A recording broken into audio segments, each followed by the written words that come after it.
Elen i Arwerth, dwi'n 21 oed a dwi'n gweithio yn yr ysgol. Bore da!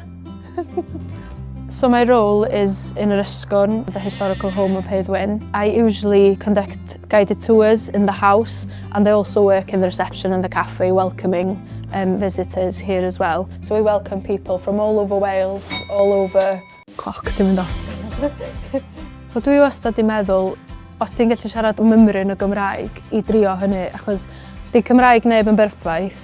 Nobody will judge you because we're just so appreciative of anyone who wants to speak Welsh. If you're willing to develop and learn at least a few phrases, mae'n andros o sector wych i weithio ni hi fel pobl ifanc i gael sgiliau ac yn enwedig i marfer y Gymraeg.